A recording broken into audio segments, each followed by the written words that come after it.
What kind of career or ministry path do you envision for yourself, and how is the training helping you move toward that vision?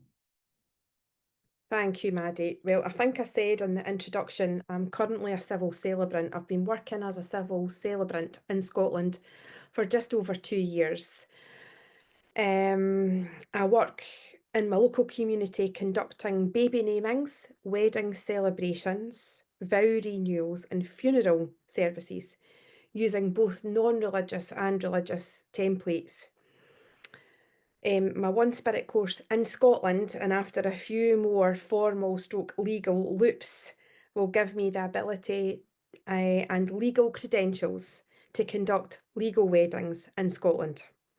This is my ultimate goal, to increase my reach as a celebrant and provide a truly bespoke service for my client base. So at the moment, people ask me about weddings, and I desperately want to do that for them, but I can't do it legally until I'm ordained.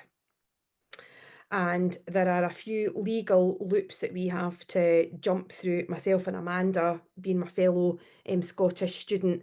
Um, there's some courses that we need to attend in person, and you've absolutely got to go on them.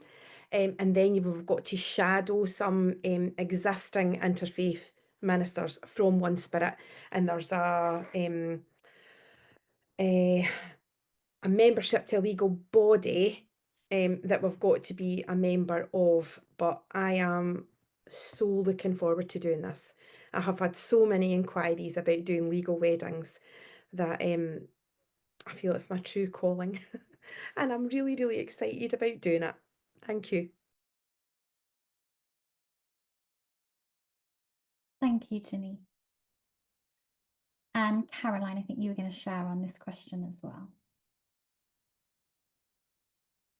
Yeah, my plans for my future ministry are constantly changing. I think when I started, I was thinking that I would love to get into hospital or hospice chaplaincy.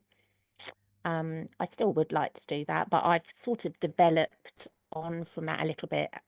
My current thinking came out of in the summer, we had some summer assignments to do. One of the assignments was just before the summer was a life share with my fellow students. We were put into small groups of 3 and we all had to share the story of our life, which was a really deep, very profound assignment, very sacred. But my thinking changed a lot out of that assignment, and I think every time we do an assignment, my thinking changes, and I find areas of myself that were previously unexplored. So it's almost like a flower unfolding. You learn so much about yourself, but I feel that I'm being drawn down a path of victim support.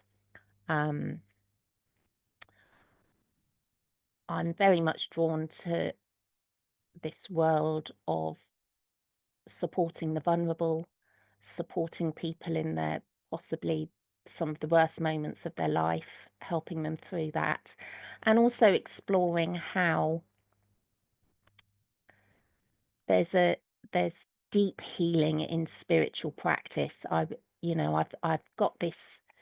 I haven't got anything solidified, but I've got this free floating idea of bringing spiritual practice into the service of healing and recovery.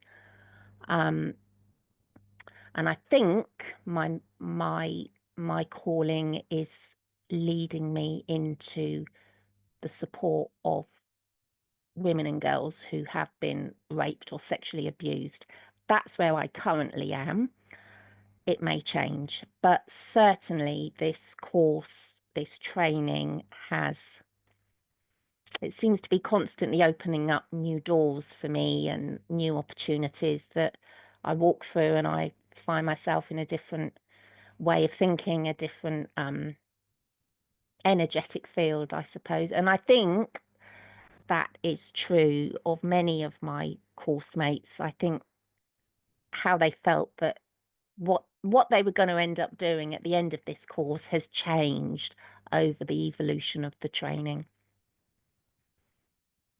Not for Denise and not for Hara, but because you kind of knew, didn't you, what you were already doing, what you were doing, but it changes, doesn't it, as the course goes on? Definitely. Thank you, Caroline. Thank you. And I think, yeah, what you've just kind of said at the end there sums it up beautifully. Of it does change, and some people come in kind of already knowing what it is that they want to do at the end of the training. Others don't, and those that do come in that do know, it shifts and changes, and sometimes it doesn't. So thank you for that, Caroline.